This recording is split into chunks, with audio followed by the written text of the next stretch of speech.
నమస్తే. ఆంధ్రప్రదేశ్లో అన్ని పార్టీలు కూడా ఎన్నికలకు సిద్ధమైపోయాయి. ఈ నేపథ్యంలో పొత్తులు, ఎత్తులు, సీట్ల సర్దుబాటు అన్నీ కూడా కుదిరింది.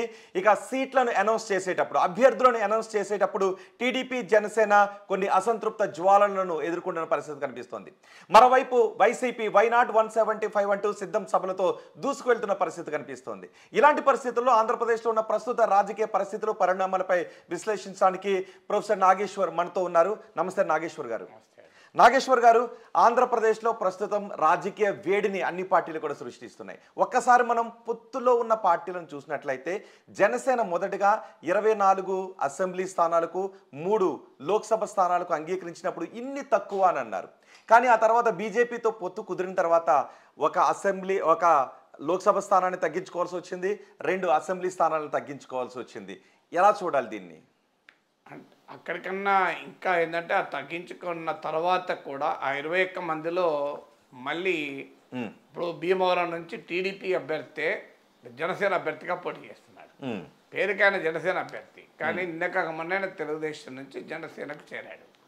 సో అందువల్ల జనసేన తరఫున కూడా టీడీపీ అభ్యర్థులే పోటీ చేస్తే బీజేపీలో కూడా ఒక వర్గం ఇప్పుడు చెప్పేది అదే, పేరుకు మా బీజేపీ తరఫున వీళ్ళు పోటీ చేస్తారండి, కానీ వీళ్ళంతా ముందే మా పార్టీలోకి చంద్రబాబు నాయుడు పంపించేశాడు, వాళ్ళంతా బీజేపీ అభ్యర్థులుగా పోటీ చేసే టీడీపీ వారు అని కూడా బీజేపీలో ఒక వర్గం బలంగా వాదన పెడుతోంది. అందువల్ల అందులో ఇప్పుడు బీజేపీకి ఇచ్చిన సీట్లను బట్టి చూస్తే జనసేన పోటీ చేసే తక్కువ సీట్లను విమర్శ చాలా కాలంగా ఉంది. ముఖ్యంగా హరిరామజోగయ్య, ముద్రగడ పద్మనాభం లాంటి కాపు నేతలు లేఖల మీద లేఖలు రాశారు.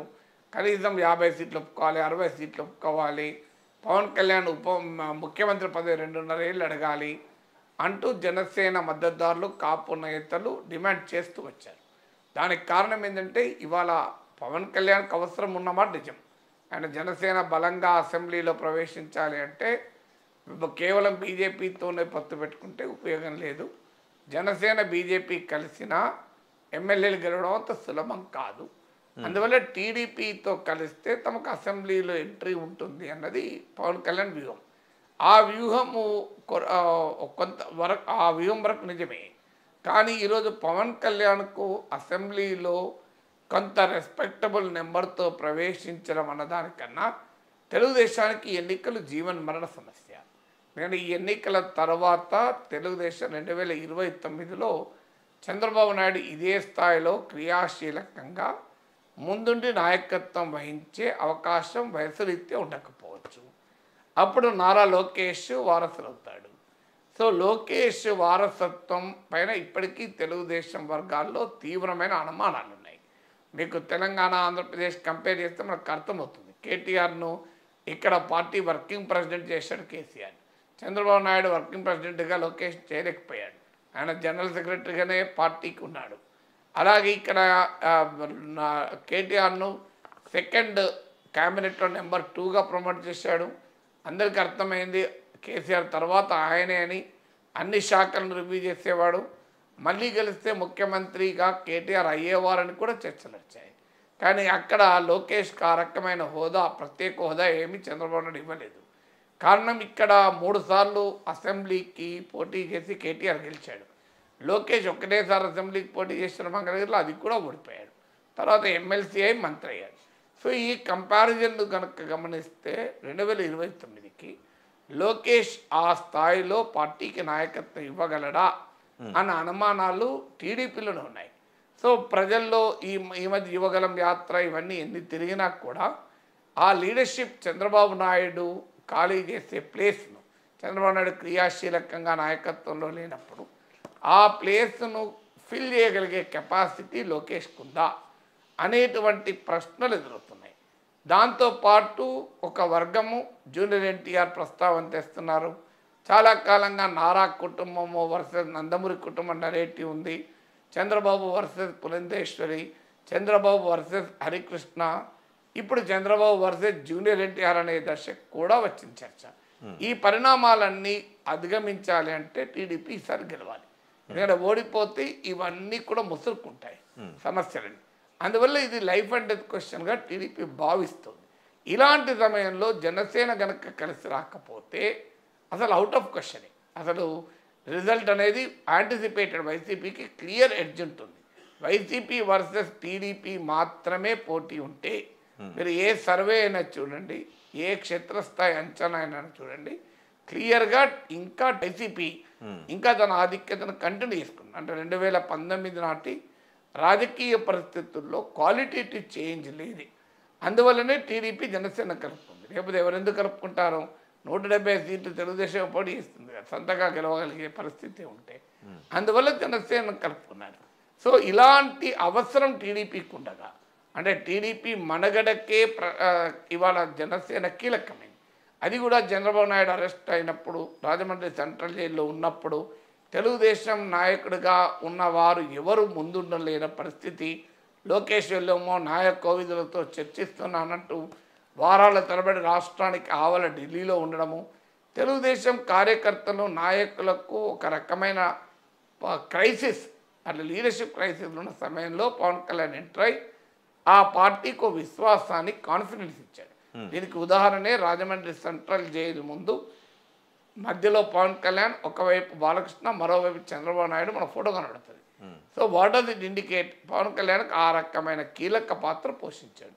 ఇన్ని చేసిన సమయానికి పవన్ కళ్యాణ్కు బలం గత 6-7% ఉండొచ్చు.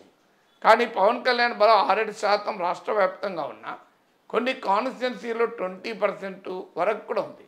ఇది పవన్ కళ్యాణ్ కూడా చెప్పాడు. మండపేటలో మనకు 18% ఓటింగ్ వచ్చింది, ఇప్పుడైతే ఇంకా ఎక్కువ 25% దాకా ఉంటుందని.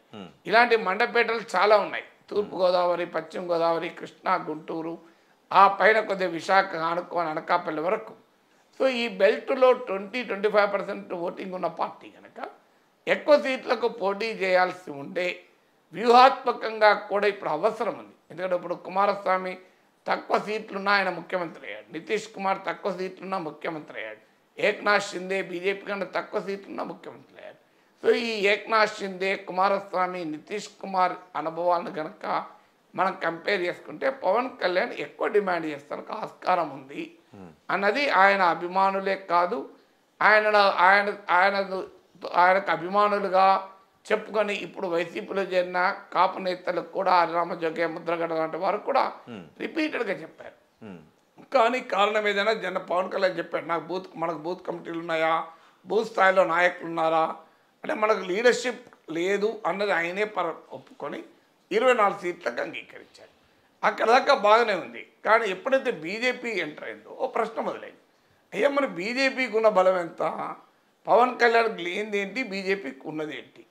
బీజేపీకి 100 కన్నా తక్కువ 1% ఓటింగ్ ఉంది. పవన్ కళ్యాణ్కు 6-7% ఓటింగ్ వచ్చింది. బీజేపీ పట్ల ప్రజల్లో కోపం ఉంది. ఎందుకంటే విశాఖ స్టీల్ ప్లాంట్ అమ్మేస్తున్నారు, ప్రత్యేక అది ఇవ్వలేదు, అమరావతిని కాపాడలేదు, విభజన హామీలు అమలు చేయలేదు, రాష్ట్ర విభజనకు కాంగ్రెస్ పార్టీతో సహకరించింది. ఇలా 1,00,000 కారణాలు ఆంధ్రప్రదేశ్ ప్రజలకు బీజేపీ మీద కోపం ఉండేది. సో బీజేపీతో కలిస్తే లాభం ఎంతో తెలియదు, కానీ కొన్ని వర్గాల ఓటర్లు దూరమయ్యే అవకాశం కూడా ఉంది. బీజేపీకి నాయకత్వం ఉన్నదా అంటే బీజేపీకి నాయకులు లేరు. పవన్ కళ్యాణ్ లాంటి జనాదరణ, కరిష్మా కలిగిన లీడర్ లేడు. అలాంటి బీజేపీకి 10 సీట్లు ఇచ్చి అందులో మళ్ళీ 3 సీట్లు జనసేన కోత విధించి బీజేపీకి పంపించే వరకు సహజంగానే కంపారిజన్ అంటే మరి ఏంటి, అందులో ఏదైనా వ్యూహం ఉందా లేదంటే వ్యూహం ఏమున్నది? బలహీనత ఇది. వ్యూహం ఏం లేదు. బీజేపీ వాళ్ళు ఎక్కువ సీట్లు పట్టుబడ్డారు. మరి వాళ్ళ దగ్గర వాళ్ళకి నాయకులు లేకపోవచ్చు, కానీ బీజేపీకి ఈడీ ఉంది కదా, సిబిఐ ఉంది కదా, ఐటీ ఉంది కదా, పవన్ కళ్యాణ్కి ఇవేవి లేవు కదా. సో అందువల్ల ఈడీ, సిబిఐ, ఐటీ ఉన్న వాళ్ళకు ప్రీమియం రేట్ ఉంటుంది కదా. సో అందుకొరకు వాళ్ళకు 1% ఓటింగ్ ఉన్నా 10 సీట్లు ఇచ్చారు.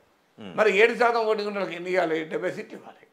ఆ లెక్క అంకగణిత లెక్కన, కెమిస్ట్రీ లెక్కన ఇంకెక్కువ ఉండాలి.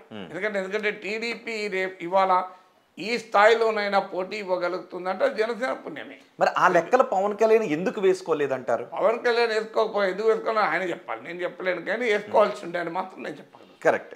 సో దాంతో అంటే ఇది 24 సీట్లే ఉన్నప్పుడు కొంత చర్చ రాలే. ఎందుకంటే పవన్ కళ్యాణ్ బలమే అంత ఒప్పుకున్నాడు. బీజేపీతో కంపారిజన్ వచ్చినప్పుడు ఇబ్బంది అవుతుంది. మంత్రుల పరపక్షం అంటారు చూడండి. రెండు మీకో లడ్డు నాకో లడ్డు ఇచ్చినంత కాలం మీరే ఫీల్ కారు. నేను నాకు 2 లడ్డులు ఇచ్చినా ఫీల్ కారు. సార్ పెద్దవాడు కదా, ఏజ్లో నాకన్నా పెద్దవాడు, సీనియర్ కదా అని. అప్పుడు నాకేమి ఇక మీకు నాకు ఒక్కళ్ళకి మీకు 5 లడ్డూలు ఇచ్చింది అనుకోండి, అంటే నాకు అనిపిస్తుందా అనిపించదా, ఏం రోహిత్ నాకన్నా తురుంకానా, ఆయనకు 5 లడ్డూలు ఇచ్చేది నన్ను అవమానించరు కదా అని. ఇప్పుడు అదే సమస్య వస్తుంది. బీజేపీలో నాయకుడు లేడు, చివరి వరకు పొత్తుకు అంగీకరించలేదు, నానా ఇబ్బందులు పెట్టారు, చంద్రబాబు నాయుడు 3-4 సార్లు తిప్పించుకున్నారు. సో ఇంత చేసిన తర్వాత ఆ పార్టీకి పైన వెంపర్లాడి 6 ఎంపీ సీట్లు, పవన్ కళ్యాణ్కి 2 ఎంపీ సీట్లు అయింది. పవన్ కళ్యాణ్ కన్నా తగ్గించుకోవాల్సి వచ్చింది ఒకటి, ఆయన ఇంకోటి తగ్గించుకోవాల్సి బీజేపీకి 6 అయినాయి. సో అది ఏ ప్రాతిపదిక చూసినా బీజేపీతో కంపారిజన్లో జనసేన యాక్సెప్ట్ చేసిన సీట్లు జనసేన గౌరవాన్ని ఇవ్వవు, పవన్ కళ్యాణ్ గౌరవం ఇవ్వవు. వితౌట్ బీజేపీ నేను ఒప్పుకుంటా, 2 పార్లమెంట్ సీట్లు 2-3 24 సీట్లు ఉంటే అంతే కదా, మరి జనసేన బలం లేదు కదా అనుకోవచ్చు. కానీ వెన్ కంపేర్ టు బీజేపీ అసలు ఏ రకంగా పోలికలేదు. అంటే ఏ రకంగా ఉపయోగపడుతుంది? ఓన్లీ ఎలక్షనీరింగ్కేనా? బీజేపీతో కలవడం అనేది ఏముండదు, పొలిటికల్ మేనేజ్మెంట్కి ఉపయోగపడుతుంది. రేపు గెలిచినా ఓడినా కేంద్ర సంస్థలు ఎంబడబడకుండా ఉపయోగపడుతుంది. చంద్రబాబు నాయుడు పైన ఆల్రెడీ ఈడీ కేసులు ఉన్నాయి. బీజేపీతో పెట్టుకుంటే మనీష్ సిసోడియా జైలు ఉన్నాడు, హేమంత్ సోరెన్ జైలు ఉన్నాడు. బీజేపీతో కలిసిన నేతలకు ఎవరికి ఏవి ఉండవు. మన దేశమంతటా ఈ ట్రెండ్ చూస్తున్నాం కదా. అందువల్ల గెలవడం కోసం కాదు, గెలిచినా ఓడిన ఇబ్బందులు లేకుండా వేరే కారణం చెప్పండి, రీజన్ నాకు చెప్పాలి. అది కాదు నేను అనేది, అంటే గెలిచినా ఓడినా ఇబ్బందులు ఉండకూడదు కనుక చంద్రబాబు నాయుడు పొత్తు పెట్టుకున్నాడు అని నా ఆర్గ్యుమెంట్. కాదని చెప్పేవాళ్ళు రీజన్ చెప్పాలి, ఇంకో పలానా కొరకు పెట్టుకున్నారు. సో దీని రీజన్ ఉండాలి. ప్రత్యేక హోదా ఇస్తామని అన్నారా? అనలే కదా. ఈ మధ్య చంద్రబాబు నాయుడు మాట అన్నాడు, ప్రత్యేక హోదా ఒక్కటి తప్ప అన్ని ఇచ్చిండ్రు మాకు మోడీ, మా తగు వల్ల ప్రత్యేక హోదా గురించి. మరి ఇప్పుడు తగు తీరిందా? ప్రత్యేక హోదా ఇచ్చిండా అప్పుడు మోడీ ఇస్తానని హామీ ఇచ్చిండా? ఇప్పుడు ఆ క్లారిటీ ఉండాలి కదా. సో మాకు పోనీ ఇప్పుడు వైసీపీ ఒక స్టాండ్ తీసుకుంది, కేంద్రంలో ఎవరు సహకరిస్తే మేము వాళ్ళకు మద్దతు ఇస్తామని. మాతో అదొక స్టాండ్, రైటా రాంగా కరెక్టా తప్ప తర్వాత సంగతి. స్టాండ్ ఇప్పుడు టీడీపీ స్టాండ్ ఏంటి? చంద్రబాబు నాయుడు చెప్పాడు కదా, ప్రత్యేక హోదా ఇవ్వనందుకు మేము తగ్గు పెట్టుకున్నాను. మరి ప్రత్యేక హోదా ఇచ్చినప్పుడు ఎందుకు మళ్ళీ మైత్రి ఇస్తున్నారు? అంటే ఈ పొత్తులు కలపడంలో పవన్ కళ్యాణ్ చొరవని, పవన్ కళ్యాణ్ ఆతృతని ఏ విధంగా చూడాలి? పవన్ కళ్యాణ్ చొరవ ఆతృత కన్నా ఇక్కడ క్లియర్గా బీజేపీ డామినేషన్ కనబడుతుంది. అంటే బీజేపీ బెటర్ బార్గెన్ చేసుకోగలిగింది. వాస్తవంగా బీజేపీతో లాభం కాదు, నష్టం. ఇప్పుడు ఉదాహరణకు సిటిజన్షిప్ అమెండ్మెంట్ యాక్ట్ వచ్చింది. ఇప్పుడు దీని బీజేపీ రేపు ఎన్నికలు దగ్గర పడుతున్న కొద్దీ తన ఎజెండా, మతపరమైన ఎజెండా ముందుకు తీసుకొస్తుంది. సిఏ ముందుకు తీసుకొస్తుంది, యూనిఫామ్ సివిల్ కోడ్ ముందుకు తీసుకొస్తుంది. మళ్ళీ ఇజబులు, హలాళ్ళు, టిప్పు సుల్తాన్ లాగా అనేకం వస్తాయి ఎజెండాలు. సో ఆ ఎజెండా వచ్చిన తర్వాత మైనారిటీ ఓటర్లు ఇప్పటికే వైఎస్ఆర్ కాంగ్రెస్ వెనకాల ర్యాలీ అవుతున్నారు. సో మణిపూర్ ఘటనలు ఉన్నాయి. ఇవన్నీ కూడా మైనారిటీ ఓట్ని ఇప్పటికే వైసీపీ వెనకాల గణనీయంగా ర్యాలీ అవుతుంది. ఇప్పుడు ఈ దెబ్బతో బీజేపీతో కలవడంతో ముస్లిం క్రిస్టియన్ ఓటు కనుక టీడీపీ నుంచి దూరం అయితే కూటమి భారీగా దెబ్బతింటుంది. ఇప్పుడు ఎందుకంటే క్రిస్టియన్ ఓటు కన్నా ఈవెన్ ముస్లిం ఓటు సరిపోతుంది. ఒక అంచనా ప్రకారం కనీసం ఒక 30 సీట్లలో ముస్లింలు గెలుపోవడం నిర్ణయించగలుగుతారు. అంటే వాళ్ళ ఓటింగ్ తక్కువ ఉండొచ్చు.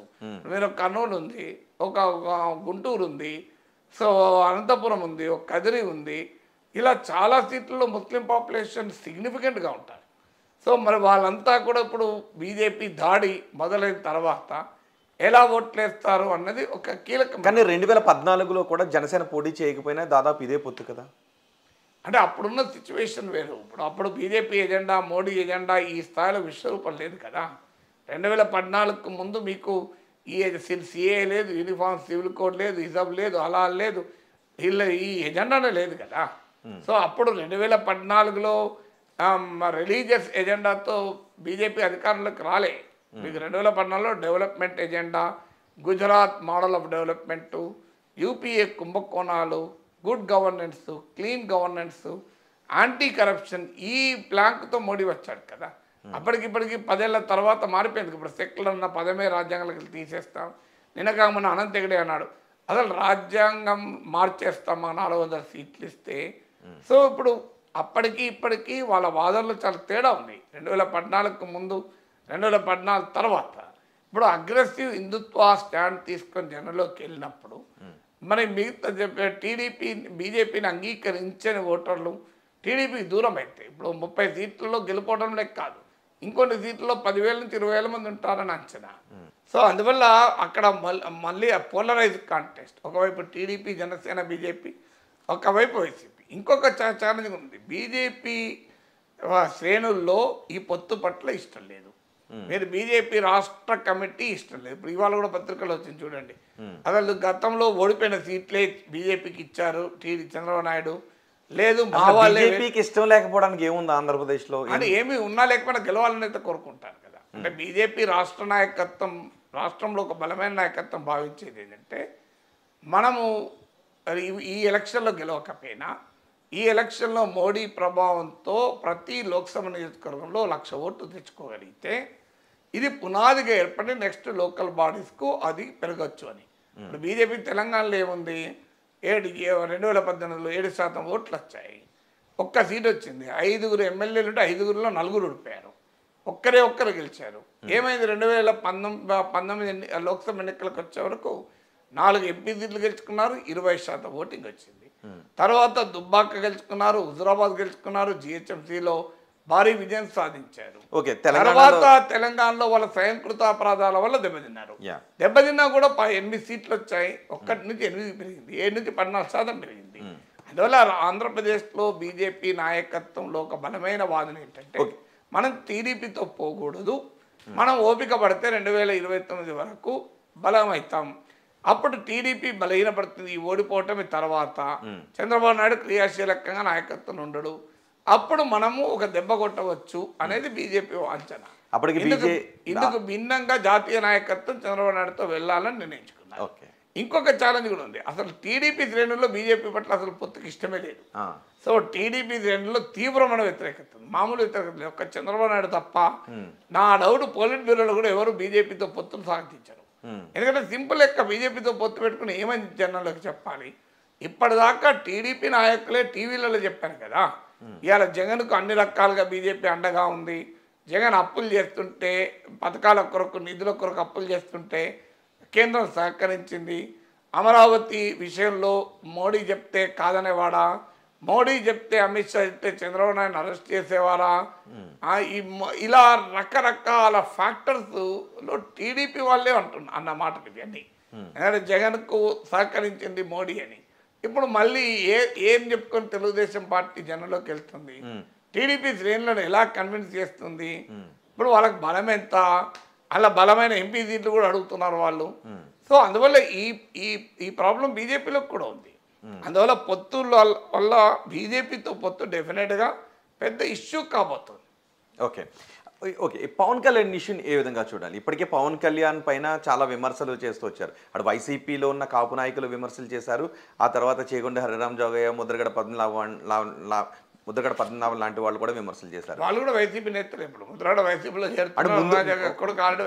అంటే ముందు నుంచి కోవట్లు అనుకోవాల్సిన అవసరం ఉందా, లేదంటే పవన్ కళ్యాణ్ విధానాలు నచ్చకే ఆ తర్వాత వెళ్ళారు అనుకోవాల్సిన అవసరం ఉంటుంది? రాజకీయాలలో కోవట్లు అందరు ఎవరికి కోవట్లు ఎవరు చెప్పలేము. బట్ జనసేన విధానాలు నచ్చకపోతే వైసీపీకి పోవాల్సిన అవసరం ఉన్నది, ఇంకో పార్టీకి పోకూడదా? జనసేనలో ఉండకపోతే ఇండిపెండెంట్ ఉండకూడదా? అంటే జనసేన నచ్చకపోతే జగన్ దగ్గరికి వెళ్తే జగన్ నచ్చుతాడా? సో అది రాజకీయంగా అర్థం లేని ఆర్గ్యుమెంట్ అవుతాయి కదా. నీకు నచ్చకపోతే నువ్వే సొంత పార్టీ పెట్టుకో, నచ్చకపోతే వేరే ఇండిపెండెంట్గా ఉండు. నువ్వు నిన్నటిదాకా జనసేన అభిమానివి, ఇవాళ జగన్ అభిమానం అంటే రెండిట్లో సాధ్యమవుతాయండి. సో అది రాజకీయ అవకాశవాదం అవుతుంది కదా. జనసేన పైన కాపు ఉద్యమ నేతలుగా వాళ్ళు అనేక కీలక ప్రశ్నలు రైజ్ చేశారు, కానీ వాళ్ళు ఒక్కసారి వైసీపీలో చేయడంతో వాళ్ళ క్రెడిబిలిటీ క్వశ్చనబుల్ అయింది కదా. నాగేశ్వర్ గారు, ఏ రాజకీయ పార్టీ అయినా సరే మనం ఎన్నికల్లో గెలుస్తాం, మన అధికారంలోకి వస్తాం అనే ఒక ఉత్సాహాన్ని జనాల్లో కనిపించాలి, నమ్మకాన్ని కలిగించాలి. ఈవెన్ ప్రజాశాంతి పార్టీ నుంచి కూడా కేపాల్ కూడా అదే చెప్తాడు, మేము అధికారంలోకి వచ్చేస్తున్నాం, అన్ని స్థానాల్లోనూ గెలుస్తామని. కానీ జనసేన నాయకుడు అలాంటి నమ్మకాన్ని ఏ స్థాయిలోనూ కేడర్లో కల్పించలేకపోతున్నాడని ఒక విమర్శ. జనసేన పోటీ 24 సీట్లు కదా, మేమే అధికారంలోకి వస్తాం, ఆయన అధికారంలో కూటమి అధికారంలోకి వస్తుందని రోజు చెప్తున్నాడు కదా, కూటమి అధికారంలోకి వస్తుందని రోజు చెప్తున్నాడు. అందులో జనసేన అధికారంలోకి వస్తాను ఎట్లా చెప్తాను? అంటే అధికారం అంటే సీట్ షేరింగ్ అని కానీ, లేదంటే మనం అధికారంలో భాగస్వాములు అవుతాం అనేటటువంటి బలాన్ని ఇవ్వలేకపోతున్నారు. మనకు అంత బలం ఉందా, మనకు అంత బలం లేదు అని చెప్తున్నారు. ఎవరు చెప్పారు ఇవ్వలేకపోతున్నారని? అంటే రేపు కూటమి అధికారంలోకి వస్తే పవన్ కళ్యాణ్ మంత్రిగా ఉండి ఉంటాడా? జనసేన వాళ్ళ మంత్రులు కాకుండా ఇవ్వలేకపోతున్నాడు కంక్లూజన్ మీరే వస్తే నేను మరి చేగొండ హరిరామ్ జోగే కానీ లేదా సూర్యప్రకాష్ గానీ ఆయన కొడుకు తీసుకుపోయి వైసీపీలో కలిసిన తర్వాత క్రెడిబిలిటీ ఎక్కడది ఇంకా ఇప్పుడు జనసేన శ్రేయభిలాషులు అయితే జనసేనలో ఉంటారు కదా బయట వేరే పక్క పార్టీలు ఏరినాక శ్రేయభిలాషులు ఎక్కడది ఇక అంటే ఇంతకుముందు మీరు అన్నారు కదా 24 సీట్లు ఓకే మంచి ఫిగర్ అని అనుకున్న టైంలో మళ్ళీ 22కి రావాల్సి వచ్చింది. అంటే వెనక్కు తగ్గుతూ ఉండడం కొన్ని ప్రయోజనాలను తాకట్టు పెట్టడమా లేదంటే వ్యూహమా? అందులో వ్యూహం ఏముంటుంది? బీజేపీని అకామిడేట్ చేయాలి కనుక తగ్గించుకోవాల్సి వచ్చింది. అసలు జనసేనకు ఆ స్థాయిలో బలం లేదు అనేది మరోసారి రుజువైంది కదా. సో ఆయనకు అవకాశం ఉండి వ్యూహాత్మకంగా బాటర్ బార్గెన్ చేయాల్సి ఉండే కానీ చేయలేకపోయాడు అనేది క్లియర్. ఎందుకంటే నాయకత్వం లేదు అలా. సో జనసేనలో బలమైన నాయకులు ఎంతమంది ఉన్నారు? సో అయితే బీజేపీతో పోల్చినప్పుడు ఈ సమస్య వచ్చింది. బీజేపీతో పోల్చినప్పుడు ఈ సమస్య వచ్చేది కాదు. సార్ ఇక్కడ ఒక క్వశ్చన్ అరైజ్ అవుతుంది. 10 ఏళ్ల పార్టీ ప్రస్థానంలో పార్టీని సమర్థవంతంగా నిర్మించలేకపోయారు. దీనికి కారణం చంద్రబాబుని ముఖ్యమంత్రిని చేయాలనే ఉద్దేశమే మొదటి నుంచి పవన్ కళ్యాణ్లో ఉంది అని వైసీపీ నేతలు అంటున్నారు. వైసీపీ వారు వాదన. అప్పుడు పవన్ కళ్యాణ్కు ఆయన ముఖ్యమంత్రి కావాలంటే తప్ప చంద్రబాబు ముఖ్యమంత్రి కావాలని ఆయనకి ఎందుకు ఉంటుందండి? సో అది ప్రత్యర్థులు వాదిస్తారు. ఎవరైనా తాను ముఖ్యమంత్రి కావాలని కోరుకుంటారు కదా. సొంత పార్టీలోనే వేరే నాయకుడిని ముఖ్యమంత్రి కావాలని కోరుకోరు కదా. కానీ రియాలిటీ ఏంటంటే పవన్ కళ్యాణ్ ఆ రకంగా కేంద్రీకరించలే. ఇప్పుడు ఈ మధ్య ఆయన రాజకీయాల్లో చాలా సీరియస్గా ఈ 2 ఏళ్ళ నుంచి అన్న తిరుగుతున్నాడుగా. అంతకుముందు వైసీపీ చెప్పేవాళ్ళు కదా ఇంటర్వెల్ ఎక్కువ సినిమా తక్కువ అని. సో ఆయన ఎపిసోడల్ యాక్టివిటీగా పొలిటికల్ యాక్టివిటీ ఉండే. అప్పుడప్పుడు వచ్చేవాడు, ఒక ఈవెంట్ పార్టిసిపేట్ చేసేవాడు, వెళ్ళిపోయేవారు. సో ఒక కాన్సన్ట్రేట్ చేసి పార్టీ నిర్మించి లీడర్షిప్ను డెవలప్ చేసే ప్రయత్నం అయితే చేయలేదు. ఆ రకమైన లోపం క్లియర్గా జనసేనలో ఉన్నమాట నిజం. సో 10 ఏళ్ళు అనేది సమస్య కాదు. ఇప్పుడు కాంగ్రెస్ పార్టీకి 100 ఏళ్ల పై చెల్లుతుంది. కాంగ్రెస్కి ఏమున్నది? ఆంధ్రప్రదేశ్లో 1% ఓటింగ్ ఉంది కదా. జనసేన కనీసం 6-7% ఉంది. బీజేపీ పుట్టి 40 ఏళ్ళు అయిపోయింది. ఆంధ్రప్రదేశ్లో 1% ఓటింగ్ లేదు కదా. కమ్యూనిస్టులు పుట్టి 100 ఏళ్ళు అయింది. వాళ్ళకి ఓటింగ్ ఎంత ఉన్నది? సో ఆ ఇయర్స్ అనేది ఇష్యూ కాదు. ఇయర్స్ అనేది ఆ 10 ఏళ్ళు అయింది కదా పవన్ కళ్యాణ్ ఇంకేం చేయలేదు అంటే అదేమన్నా క్లర్క్ జూనియర్ ఎల్డీసీగా చేరితే 10 ఏళ్లలో యూడీసీ అవుతాను అన్నట్టు ఉండదు కదా రాజకీయాలు. 10 ఏళ్ళు 8 నెలల్లో ఎన్టీ రామారావు ముఖ్యమంత్రి అయ్యాడు. సో రాజకీయాల్లో 8 ఏళ్ళు 10 ఏళ్ళు ఉండదు. జగన్మోహన్ రెడ్డి 2-3 పార్టీ పెట్టిన 2-3 ఏళ్లలో ప్రధాన ప్రతిపక్ష నేత అయ్యాడు. 8 ఏళ్ళలో ముఖ్యమంత్రి అయ్యాడు కదా. సో అందువల్ల అలా ఉండదు. రేవంత్ రెడ్డి కాంగ్రెస్లో చేరని 5-6 ఏళ్ళకి సీఎం అయ్యాడు. కాంగ్రెస్లో 50 ఏళ్ళ నుంచి ఉన్న వాళ్ళు కూడా సీఎంలు కాలే కదా. రాజకీయాల్లో సీనియారిటీ నెంబర్ ఆఫ్ ఇయర్స్ ఉండదు. అయితే జనసేనను ఆ స్థాయిలో నిర్మాణము కార్యాచరణ చేయలేకపోయాడు, చేయలేదన్నది నిజం. దానికి ఎవరి ఇంటర్ప్రిటేషన్ వారికి ఉండొచ్చు. సో అందువల్ల పవన్ కళ్యాణ్ డీలెజిటిమైజ్ చేయాలి కనుక వైసీపీ ఆయన చంద్రబాబు నాయుడు కొరకే చేయలేదు విమర్శించవచ్చు. కానీ పవన్ కళ్యాణ్ ముఖ్యమంత్రి పదవి ఇద్దామంటే నాకు వద్దు, లోకేష్కి అని నేను అంటాడా? నాకు చెప్పండి. లేదు నాకు వద్దు, మీరే ఉంచుకోండి చంద్రబాబు నాయుడు అంటాడా? అవకాశం అయితే ఎవరైనా ముఖ్యమంత్రి పదవి కోరుకుంటాను కదా. ఓకే, ఇప్పుడు సీట్ల అనౌన్స్మెంట్ దగ్గరకు వచ్చేసరికి జనసేన అనౌన్స్ చేస్తున్నటువంటి సీట్ల విషయంలో కొంత గందరగోళం నెలకొంది. అలాగే టీడీపీ అనౌన్స్ చేస్తున్న సీట్ల విషయంలోనే గందరగోళం నెలకొంది. ముఖ్యంగా ఒకసారి మనం పిఠాపురం నుంచి చూసుకుంటే వర్మ నేను ఇండిపెండెంట్గానైనా పోటీ చేస్తాననే స్థాయిలోకి వస్తుంది. ఎలా చూడాలి దాన్ని? ఇప్పుడు ఏ పార్టీలో గందరగోళం నాకు చెప్పండి. ఒక పార్టీలో అభ్యర్థులు అనౌన్స్ చేసిన తర్వాత గందరగోళం లేని రాజకీయ పార్టీ పేరు చెప్పండి నాకు. ఎమ్మెల్యేలు అన్ని పార్టీలకు రిజైన్ చేస్తున్నారు కదా. ఇది ప్రతి పార్టీలో ఉండే సహజ పరిణామం. ఇప్పుడు వైసీపీ నుంచి కోటరెడ్డి శ్రీధర్ రెడ్డి ఎందుకు రాజీనామా చేశాడు? ఆనం రామనారాయణ రెడ్డి ఎందుకు రాజీనామా చేశాడు? మేకపాటి చంద్రశేఖర్ రెడ్డి ఎందుకు రాజీనామా చేశాడు? ఉండవల్లి శ్రీదేవి ఎందుకు రాజీనామా చేశాడు? అంటే వాళ్ళందరూ వైసీపీ ఎందుకు రాజీనామా సస్పెండ్ చేశారు కదా. సస్పెండ్ ఎక్కడ రాజీనామా చేశాక సస్పెండ్ చేశాడు. కర్నూలు ఎంపీ సంజయ్ ఎందుకు రాజీనామా చేశాడు? బాలశౌర్ ఎందుకు రాజీనామా చేశాడు? వాళ్ళ రామకృష్ణారెడ్డి ఎందుకు రాజీనామా చేసి మళ్ళీ వచ్చాడు? ఇంత పెద్ద లిస్ట్ చెప్పాలి. ఇంకా 2 మంది రాజీనామా చేస్తారు కదా. వసంత కృష్ణప్రసాద్ ఎందుకు వెళ్ళిపోయాడు? సో పార్థసారథి ఎందుకు వెళ్ళిపోయాడు? సిట్టింగ్ ఎమ్మెల్యే, మాజీ మంత్రి. సో అందువల్ల ఏ పార్టీలో లేదు గందరగోళం. ఇది మనం ఆబ్జెక్టివ్గా మాట్లాడాలి. గందరగోళం అన్ని పార్టీల్లోనూ గందరగోళం ఉన్నమాట నిజం. వెళ్ళిపోతున్నప్పుడు డెఫినెట్గా టీకాలు రాకపోతే అంటే వైసీపీ నుంచి కొంతమంది నాయకులు వెళుతున్నది జగన్ ఒక వ్యూహాత్మకంగా ముందుకు వెళ్తున్నారు. కొన్ని నియోజకవర్గాల అభ్యర్థులను మారుస్తూ వెళ్తున్నారు. సో అక్కడ ఇష్టం లేని వాళ్ళు అంతే కదా. అభ్యర్థులు సీట్ రాకపోతే కదా వెళ్ళేది. ఇప్పుడు వర్మ సీట్ ఇస్తాను వెళ్ళేవాడు టీడీపీ నుంచి. కానీ ఇక్కడ పొత్తులో భాగంగా సీటే గల్లంత అవుతుంది. సీట్ ఏదైనా అల్టిమేట్గా బేస్ ఏంటి? సీట్ ఇవ్వనప్పుడు వెళ్ళిపోతారు. అందువల్ల రాంగ్ ఆర్గ్యుమెంట్ అది.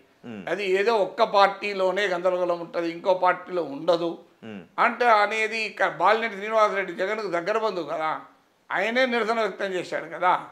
మాగుంట ఎందుకు రాజీనామా చేశాడు ఎంపీ, వేమిరెడ్డి ప్రభాకర్ రెడ్డి ఎందుకు పోయాడు ఎంపీ, వీళ్ళంతా పోలేదా అంటే ఇక్కడ జరుగుతున్నది ఏంటి అంటే మీరు వన్ సైడెడ్గా మనం ఎప్పుడూ ఆర్గ్యూ చేయకూడదు. ఓకే, సో క్లియర్ ఇంతమంది పేర్లు ఇంకా చెప్పమంటే చెప్తాను మీకు, ఇంకా మీరు ఇట్లనే మాట్లాడితే ఇంకా 10 పేర్లు చెప్తాను నేను. ఏం లాభం దానివల్ల, ఆర్గ్యుమెంట్ వల్ల ఉపయోగం లేదు. ఫ్యాక్ట్ ఏంటి, ఏ పార్టీలోనైనా సీట్లు రానప్పుడు వెళ్ళిపోతుంటారు. సో దాన్ని ఎలా క్రైసిస్ను మేనేజ్ చేసుకుంటారన్న దగ్గర లీడర్షిప్ ఉంటుంది. ఇప్పుడు జగన్మోహన్ రెడ్డి నుంచి కూడా వెళ్ళిపోయారు, కానీ ఆయన ఏం చేశాడు తెలివిగా, కాస్త ముందు నుంచే ఈ ఎక్సర్సైజ్ మొదలుపెట్టి అభ్యర్థుల్ని విడతల వారీగా మారుస్తూ, సర్వేల ఆధారంగా మారుస్తూ, వాళ్ళను కొంతమందిని అకామిడేట్ చేసుకునే ప్రయత్నం. ఇప్పుడు ఆళ్ళ రామకృష్ణారెడ్డి ఉన్నాడు, వెళ్ళాడు, మళ్ళీ వెనక్కి వచ్చాడు. సో కొంతమంది ఇక వాళ్ళు వెళ్ళినా నష్టం లేదు అనుకున్నప్పుడు వాళ్ళని వదిలేసుకోవడము, అంటే వాళ్ళు ఒకవేళ పోటీ చేసినా కూడా ఓడిపోతారు అని. సో ఈ క్రైసిస్ ఇప్పుడు రాజ్దీప్ సర్దేశాకి ఇచ్చిన ఇంటర్వ్యూలో జగనే చెప్పాడు, మేము ఈ ముందు నుంచి ఎక్సర్సైజ్ మొదలు పెట్టాం, ఎందుకంటే ఎన్నికల సమయానికి వచ్చేవారు గందరగోళం ఉండకూడదు, అంటే వెళ్ళిపోయే వాళ్ళు వెళ్ళిపోయి క్లియర్ అయిపోయి సెటిల్ కావాలి, అన్సెటిల్డ్గా పార్టీ ఉండకూడదు అనే వ్యూహాన్ని జగన్ అనుసరించాడు. ఆ వ్యూహం ఉపయోగపడుతుంది. ఇప్పుడు మీరు ఇటీవల కాలంలో అల్లరి లేదు, ఈ అల్లరంతా అయిపోయింది. అది అందరూ టీడీపీ జనసేన అభ్యర్థులు కాదు, ఎన్ని సీట్లు ఎవరు చేయాలి అనే చర్చ రాకముందే వైసీపీలో అయిపోయింది. సో వైసీపీలో పెద్ద తిరుగుబాటు వస్తుందని ఊహించారు, కానీ ఏమీ రాలే. కొంతమంది వ్యక్తులుగా వచ్చిన మాట నిజం, ఇక్కడైనా అక్కడైనా వ్యక్తులుగా వస్తాయి. సో భారీ ఎత్తున మొత్తం పార్టీలు జీలవు. సో వ్యక్తులుగా వైసీపీ కూడా వచ్చారు, కానీ వైసీపీ ఏంటంటే ముందు మేల్కొని కొంత జాగ్రత్త పడి ఒక్కొక్క నియోజకవర్గంలో ఎవరికి అనుకూలత ఉంది వ్యతిరేకత ఉందని సర్వేలు చేసి, ఆ సర్వేల్లో ఎలాగూ వీళ్ళు ఓడిపోతారు, వీళ్ళ పట్ల బాగా వ్యతిరేకత ఉంది. అంటే యాంటీ ఇన్కమెన్సీ 2 లెవెల్ ఉంటుంది, కాన్స్టిట్యున్సీ లెవెల్లో ఉంటుంది, స్టేట్ లెవెల్లో ఉంటుంది. స్టేట్ లెవెల్లో యాంటీ ఇన్కమెన్సీ ఆ స్థాయిలో లేదు సంక్షేమ పథకాల వల్ల. కొన్ని పట్టణ ప్రాంతాల్లో అసంతృప్తి ఉన్నమాట నిజం, కోతలు, విద్యుత్ ఛార్జీలు, చెత్త పన్ను ఇలాంటి వాటిపైన వ్యతిరేకత ఉన్న నిజం, ఈ ఉచితాల పట్ల మిడిల్ క్లాస్లో కొంత అసంతృప్తి ఉన్నమాట నిజం. కానీ ఓవరాల్గా గ్రామీణ ప్రాంతాల్లో ముఖ్యంగా సంక్షేమ పథకాల విషయంలో సానుకూలత ఉంది. సో ఈ సానుకూలత ఉన్నప్పుడు కాన్స్టిట్యున్సీ లెవెల్ యాంటీ ఇన్కమెన్సీ ఉంటే దెబ్బతింటారు. అంటే ఆ లోకల్ ఎమ్మెల్యే పట్ల బాగా వ్యతిరేకత ఉందనుకోండి, అతను ఓడిపోయే ప్రమాదం ఉంటుంది. అంటే పార్టీ పట్ల ప్రభుత్వం పట్ల అనుకూలత ఉన్నా కూడా, మీకు ఎగ్జాంపుల్ ఉండవల్లి శ్రీదేవి ఉంది, తాటికొండలో ఆమె పట్ల తీవ్రమైన వ్యతిరేకత ఉంది. సో ఆమెను మార్చిన వల్ల వైసీపీ లాభమే జరుగుతుంది తప్ప నష్టం జరగదు. ఇప్పుడు ఆళ్ళ రామకృష్ణారెడ్డి పట్ల వ్యతిరేకత ఉండే, అందువల్ల చిరంజీవిని పెట్టారు, ఆయన పట్ల కూడా కొంత వ్యతిరేకత వస్తుంది, మళ్ళీ ఆయన క్యాండిడేట్ మళ్ళీ అక్కడ మార్చారు. ఈ ఎక్సర్సైజ్ మొదటి నుంచి చేయడం వల్ల కొంత నిరసనలు వ్యక్తమైన అవి మేనేజబుల్ లిమిట్స్లో ఉంచుకోగలిగారు, కొంతమందిని మళ్ళీ అకామిడేట్ చేసుకోగలిగారు, ఆ డ్యామేజ్ కంట్రోల్ అయిపోయింది. టీడీపీ జనసేన చేసిన మిస్టేక్ ఏంటంటే బీజేపీ వస్తుందని, ఎవరో వస్తారని, ఏదో చేస్తారని ఎదురు చూసి మోసపోకుమా అన్నట్లు ఆ బీజేపీ కోసం పడిగాపులు కాసి కాసి కాసి ఎట్టకేలకు బీజేపీ జనసేన టీడీపీ కలుసుకున్నాక ఇంకా లేట్ అవుతుందని వీళ్ళు సీట్లు కూడా ప్రకటించారు, 94 టీడీపీ 24 జనసేన అని. మళ్ళీ తర్వాత బీజేపీ వచ్చినాక దానికి మళ్ళీ కోతలు పెట్టి, తర్వాత అభ్యర్థులు పెట్టిన తర్వాత కూడా మొదలు భీమవరం అని, తర్వాత పిఠాపురంకు మారి అసలు ఎమ్మెల్యేగానే చేయడు పవన్ కళ్యాణ్ ఎంపీ అని, ఇవన్నీ చేశారు. చేసినప్పుడు చివరకు పిఠాపురం అనౌన్స్ చేసే ముందైనా టీడీపీ అక్కడ ఎవరు ఆస్పిరెంట్, మెయిన్ లీడర్ ఇప్పుడు వర్మ ఉన్నాడు, ఆయనను పిలిపించుకొని మాట్లాడి అకామిడేట్ చేసి పవన్ కళ్యాణ్ వచ్చే టైంకు క్లియర్ చేయాలి ట్రాఫిక్ అంతా. ఇప్పుడు ముఖ్యమంత్రి వస్తాడనుకోండి, మున్సిపాలిటీ వాళ్ళు వెళ్ళి మొదలు అక్కడ ఫుట్పాత్ల మీద ఉన్న షాపులు అవన్నీ తీసేస్తారు, శానిటేషన్ వాడు వచ్చి రోడ్ అంతా క్లీన్ చేస్తారు, తర్వాత ట్రాఫిక్ పోలీసులు వచ్చి ట్రాఫిక్ అంతా క్లియర్ చేస్తారు. అప్పుడు మెల్లగా ముఖ్యమంత్రికి కాన్వాయ్ వస్తుంది. ముఖ్యమంత్రి కాన్వాయ్ వచ్చే సమయానికి రహదారి ట్రబుల్ ఫ్రీగా ఉంటుంది. సో అంటే సీమ్లెస్గా ముఖ్యమంత్రి వెళ్ళేటట్టు. సో పవన్ కళ్యాణ్ పిఠాపురం వచ్చే వరకు ఈ పనంతా టీడీపీ చేయాలి, ఏ నిరసన లేకుండా, ఏ అసంతృప్తి రాకుండా, ఎవరైనా వ్యతిరేకులు ఉంటే వాళ్ళతో మాట్లాడి అకామిడేట్ చేసుకొని వారికి ఇంకో సీట్ ఇవ్వడమో లేకుంటే వేరే ఏదైనా హామీ ఇవ్వడమో, అప్పటికి వాళ్ళు వినకపోతే వాళ్ళని పార్టీ నుంచి పక్క పెట్టడము. సో టీడీపీ ఈ పనంతా చేసి పిఠాపురంలో పవన్ కళ్యాణ్ అనౌన్స్ చేసి ఉంటే గౌరవంగా ఉండేది. ఆ ప్రక్రియ మరి జరిగి కూడా ప్రయత్నించి కూడా చేయలేకపోయారా? ప్రయత్నించిన తర్వాత కూడా వాళ్ళు మళ్ళీ తిరగబడ్డారా తెలియదు. ప్రయత్నం ఇక్కడ జరిగినట్టు ఆ రాంగ్ జరిగిందా జరగలేదా అని మీకు నాకు చెప్పి చేయరు కదా, కూర్చొని పెట్టి కెమెరాల ముందు చేయరు కదా. జరిగిందా లేదా మనకు తెలియదు, కానీ జరిగింది జరగలేదన్నది అప్రస్తుతం. జరగకూడదు అయితే జరిగింది కదా. అంటే పిఠాపురంలో పవన్ కళ్యాణ్ రాకను వ్యతిరేకిస్తూ టీడీపీలో ఒక బలమైన వర్గం అసంతృప్తి వ్యక్తం చేయడం, ఇద్దరు రెండు పార్టీల పొత్తు పైన ప్రశ్నలు లేవనెత్తుతాయి. జనసేనలో అనవసరం అనుమానాలకు కారణమవుతుంది. పవన్ కళ్యాణ్ కూడా సమస్యాత్మకంగా మారుతుంది కదా. అంటే ఇక్కడ దాన్ని బేస్ చేసుకుని కొన్ని చర్చలు జరుగుతున్నాయి, కొంత రచ్చ జరుగుతుంది. వాస్తవాలు అవాస్తవాలు.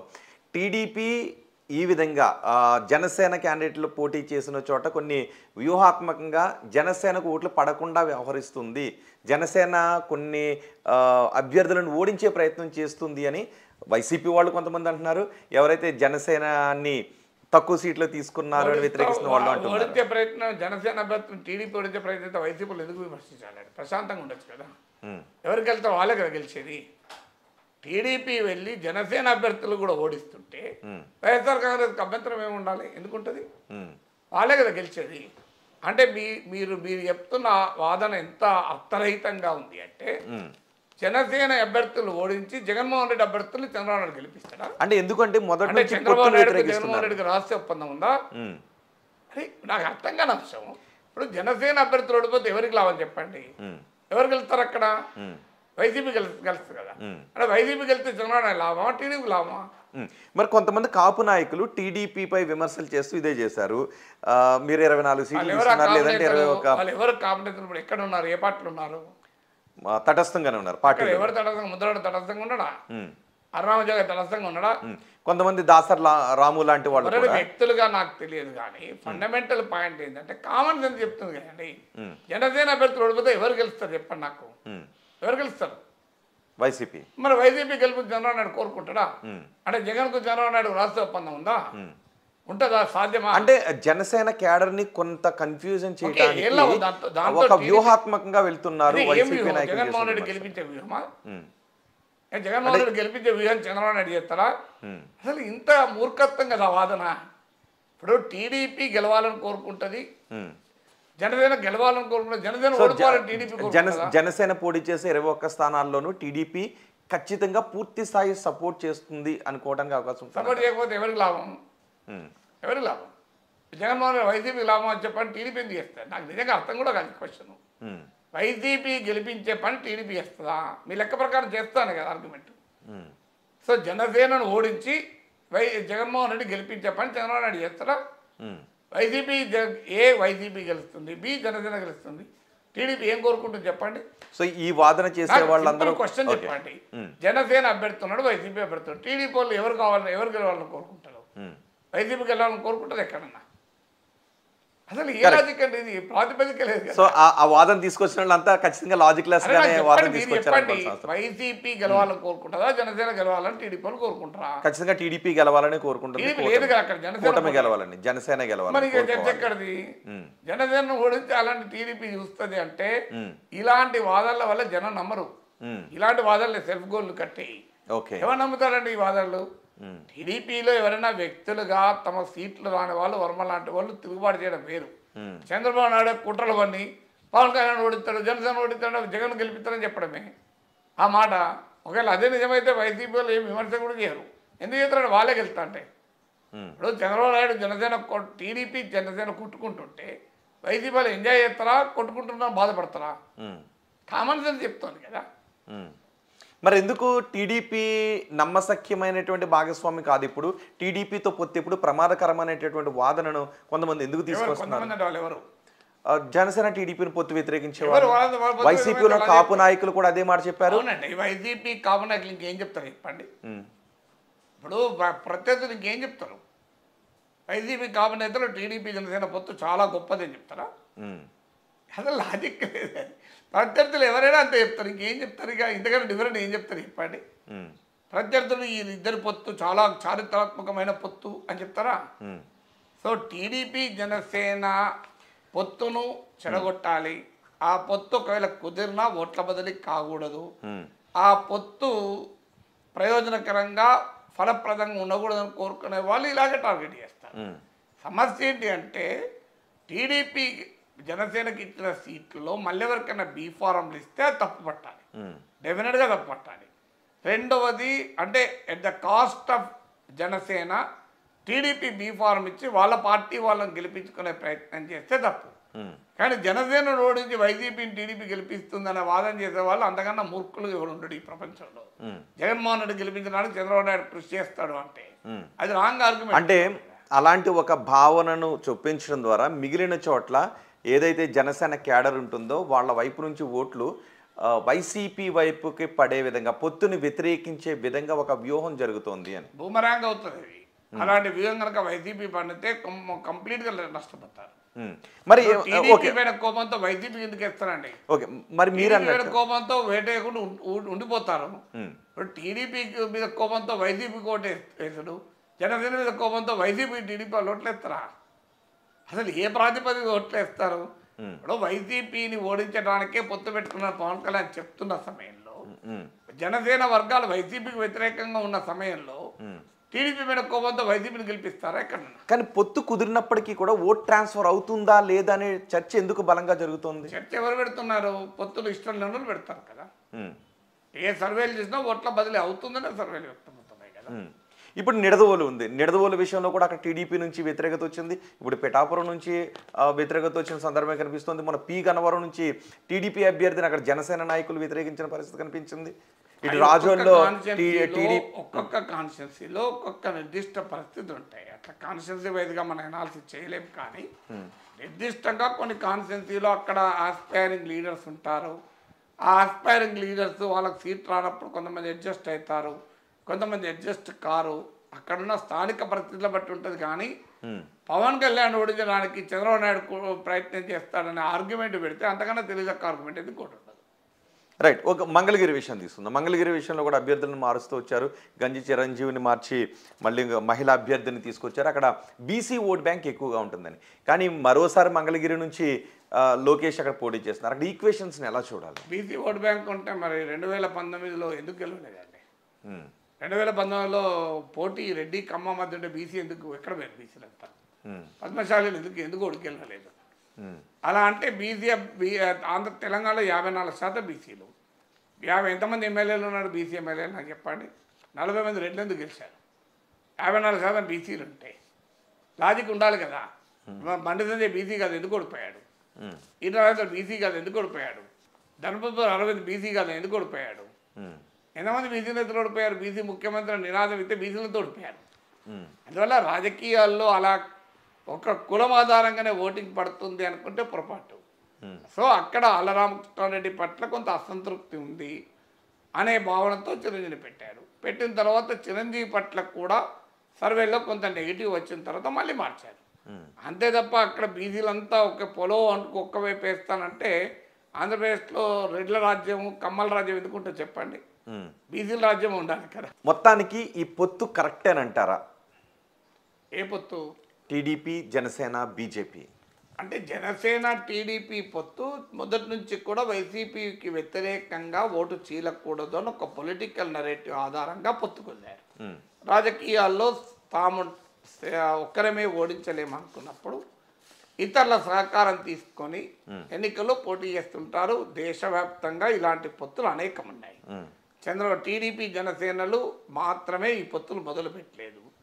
ఈ జగన్మోహన్ రెడ్డి ఫాదర్ అయిన రాజశేఖర్ రెడ్డి లాంటి స్ట్రాంగ్ లీడర్ కూడా 2004లో వామపక్షాలతో టీఆర్ఎస్తో పొత్తు పెట్టుకుని గెలిచాడు, ముఖ్యమంత్రి అయ్యాడు. 2009కి వచ్చే వరకు సొంతగా పోటీ చేసి గెలిచాడు. అందువల్ల పొత్తులు అనేది ఎవరు పెట్టుకోరు, అదేదో టీడీపీ జనసేన పెట్టుకుంటుంది అనేది కరెక్ట్ కాదు. అయితే ఆ పొత్తును ప్రజలు అంగీకరిస్తారా లేరా అనేది ప్రాతిపదిక. సో ఆ అంగీకరించగలిగే కన్విన్సింగ్ పొలిటికల్ నరేటివ్ జనం ముందు పెట్టగలరా? టీడీపీ జనసేన గత కొంతకాలంగా జగన్మోహన్ రెడ్డి బలంగా ఉన్నాడు కనుక ఆయనను ఓడించాలి అంటే సో మనం కలవాల్సిందే. విడివిడిగా పోటీ చేస్తే జగన్ ఓడించలేము. జగన్ను ఓడించాలి అంటే అందరము కలవాలి. అదే అంటే ఆ విడివిడిగా పోటీ చేస్తే ఓడించలేము, జగన్ అంత బలంగా ఉన్నాడు. ఈ బలానికి కారణం ఏంటి? జగన్ అంత బలంగా ఉండటానికి కారణం ఏంటి? అంటే జగన్ అంత బలంగా ఉండటానికి కారణం అనేక కారణాలు ఉండొచ్చు. బలంగా ఉన్నాడు అన్నది ఫ్యాక్ట్. బలంగా ఉంటేనే కదా, ఎందుకు కలుస్తా? లేకపోతే ఒక టీడీపీని వైసీపీని ఓడించగలిగే శక్తి ఉంటే టీడీపీ ఒకదే పోటీ చేస్తుంది కదా. అది లేదన్నది నిజం. అది లేదు కనుకనే అందరూ కలవాలనుకున్నారు. ఆ పొలిటికల్ నెరేటివ్ ఓకే, కానీ మధ్యలో బీజేపీతో కలవడమే ఎవరికి అర్థం కాని అంశం. ఎందుకంటే బీజేపీ 1% కన్నా ఎక్కువ ఓటింగ్ లేదు, నోటా కన్నా తక్కువ ఉంది. 2019-24 మధ్య బీజేపీ పెరిగిందేమీ లేదు. మోడీ పట్ల సానుకూలత ఉన్నా అది అసెంబ్లీ ఎన్నికల్లో కానీ లోక్సభ ఎన్నికల్లో కానీ ఆంధ్రప్రదేశ్లో రిఫ్లెక్ట్ కాలే. ఇది 2019లో కూడా రిఫ్లెక్ట్ కాలే. మిగతా రాష్ట్రాల్లో కనీసం అసెంబ్లీ ఎన్నికల్లో రిఫ్లెక్ట్ కాకపోయినా మోడీ పట్ల సానుకూలత పార్లమెంట్ ఎన్నికల్లో రిఫ్లెక్ట్ అవుతుంది. తెలంగాణ, కర్ణాటక, ఒరిస్సా, ఢిల్లీ, మధ్యప్రదేశ్, రాజస్థాన్, ఛత్తీస్గఢ్ ఇలా చాలా రాష్ట్రాల్లో మనం చూసాం. ఆంధ్రప్రదేశ్కి వచ్చే వరకు అసెంబ్లీ ఎన్నికల ఓటింగ్కు లోక్సభ ఎన్నికల ఓటింగ్కు పెద్ద తేడా లేదు. సో అందువల్ల బీజేపీ బలం పెరగలేదు. మోడీ పట్ల ఒకవేళ సానుకూలత ఉన్నది ఆంధ్రప్రదేశ్లో బీజేపీకి ఓట్లు రాల్చవు. బీజేపీకి బలమైన నాయకులు లేరు. బీజేపీ బలం పెరిగిన సంకేతాలు లేవు. ఇంకేమైనా ఉంటే బీజేపీ ఎజెండా వల్ల, బీజేపీ పోలరైజింగ్ ఎజెండాల వల్ల ఒక బలమైన సెక్షన్ బీజేపీకి వ్యతిరేకంగా ఉన్నారు. వారు రేపు పొత్తును అంగీకరించక టీడీపీ, జనసేన, బీజేపీ కూటమికి దూరమై వైసీపీ వెనకాల మరింతగా ర్యాలీ అయ్యే అవకాశం ఉంటుంది. ఈలోగా ప్రత్యేక హోదా ఇవ్వలేదన్న కోపం ఉంది. కాంగ్రెస్ పార్టీతో కలిసి రాష్ట్రాన్ని తమ ఇష్టాలకు వ్యతిరేకంగా విభజించారన్న కోపం ఆంధ్రప్రదేశ్ ప్రజల్లో ఉంది.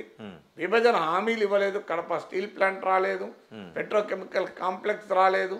అమరావతి విషయంలో కేంద్ర ప్రభుత్వ వైఖరి పట్ల ప్రజల్లో కోపం ఉంది. విశాఖ స్టీల్ ప్లాంట్ అమ్మకానికి పెట్టారు.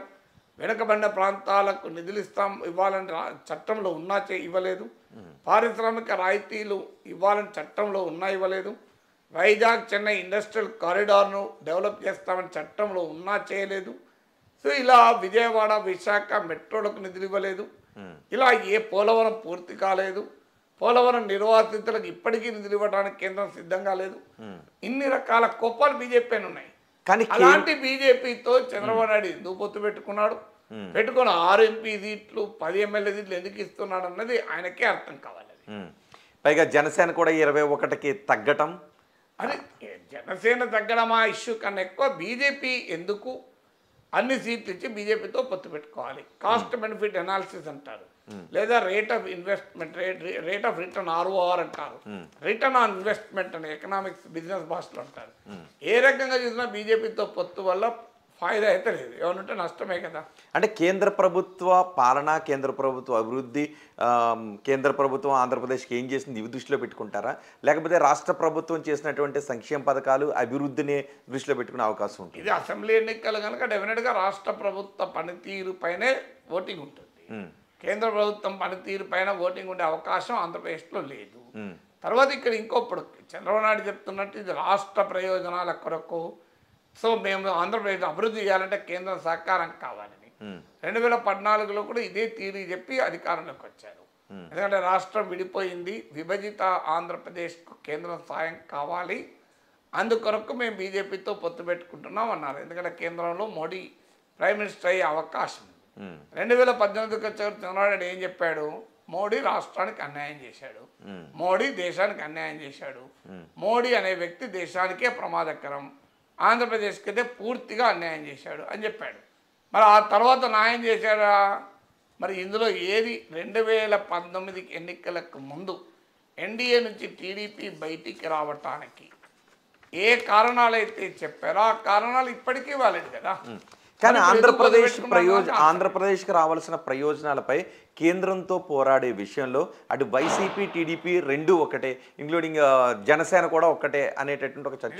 ఎవరు పోరాడితే ఎందుకు రాలేదు? ఎవరు పోరాడి నాకు చెప్పండి. ఎవరో పోరాడలేదు అని రోడ్డు పైన ఏమన్నా నిరసనలు చూసామా? ఏ పోరాటాలు జరిగాయి? అదే వైసీపీ అంతే టీడీపీ అంతే అనే ఒక చర్చ ఉంది. ఏమండి అందులో వైసీపీ ఎంతో టీడీపీ అంతే. అంటే రెండు వైసీపీ టీడీపీ జనసేన 3 పార్టీలు కూడా కేంద్రం పైన పోరాడలేదు. జనసేన ఎన్డీఏలోనే ఉంది, పోరాడమని అవకాశమే లేదు. వైసీపీ టీడీపీ 2 పార్లమెంట్లో ఒకే రకంగా ఓటేసాయి కదా. మీరు 2019 నుంచి 24 వరకు చూడండి, మీరు ఇంక్లూడింగ్ లేటెస్ట్గా అవిశ్వాస తీర్మానం విషయంలో కూడా వైసీపీ టీడీపీ 2 బీజేపీకి అనుకూలంగా ఓటేశాయి. 2019 ముందు ఈ 2 పార్టీలు పోటీపడి అవిశ్వాస తీర్మానం పెట్టాయి మోడీ ప్రభుత్వం. ఇప్పుడు మోడీ ప్రభుత్వానికి పోటీపడి మద్దతు ఇచ్చాయి కదా. సో ఇప్పుడు ఆంధ్రప్రదేశ్లో పొత్తుల ప్రభావం చూపిస్తుందా, లేకపోతే రాష్ట్ర ప్రభుత్వం చేసిన సంక్షేమ పథకాలు ఫ్యాక్టర్స్ ఉంటాయి. ఇప్పుడు దోశ వాళ్ళ టేస్టీ ఉంటుందా, చట్నీ ఉంటే టేస్ట్ ఉంటుందా, పొడి నెయ్యి ఉంటే టేస్ట్ ఉంటుందా, హోటల్ అంబియన్స్ మంచిదా, అది కడుపులో ఆకలి అయితే టేస్ట్ ఉంటుందా అంటే అన్నీ ఉంటాయి కదా. సో ఒక్కటే ఉంటుందా? అంటే నిజానికి పొత్తు ఎప్పుడు పెట్టుకుంటారు అంటే, మనం అంత బలంగా లేము, ప్రత్యర్థి చాలా బలంగా ఉన్నాడు అనుకున్నప్పుడే సహజంగా పొత్తు అవసరమైనది ఏర్పడుతుంటుంది. సో ఆంధ్రప్రదేశ్లో అభివృద్ధి అంతగా జరగలేదు అని చర్చ జరుగుతూ ఉన్నప్పటికీ కూడా సంక్షేమ పథకాల విషయాన్ని ఆధారంగా చేసుకునే ఎన్నికలకు వెళ్తుందా వైసీపీ? అది ఓపెన్గా చెప్తున్నారు కదా, జగన్మోహన్ రెడ్డి చెప్తున్నప్పుడు ప్రశ్న ఎక్కడది అది. సో మీరు ఇంటింటికి వెళ్ళి చెప్పండి, జగన్ అన్న గెలిస్తేనే పథకాలు ఉంటాయి, అందువల్ల పథకాల నుంచి ఓటేయండి వైసీపీ చెప్తున్నప్పుడు ఇంకా ఆ ప్రశ్నకు ఆన్సర్ అండర్స్టూడ్ కదా. Right, thank you very much Nageshwar గారు. ఆర్టీవీకి అందుబాటులోకి వచ్చి ఆంధ్రప్రదేశ్ ప్రస్తుత రాజకీయాలు పరిణామాలపై మీ విశ్లేషణ అందించినందుకు. ఇవి ఆంధ్రప్రదేశ్ ప్రస్తుత రాజకీయాలపై ప్రొఫెసర్ నాగేశ్వర్ గారి విశ్లేషణ. తాజా సమాచారం కోసం చూస్తూనే ఉండండి ఆర్టీవీ.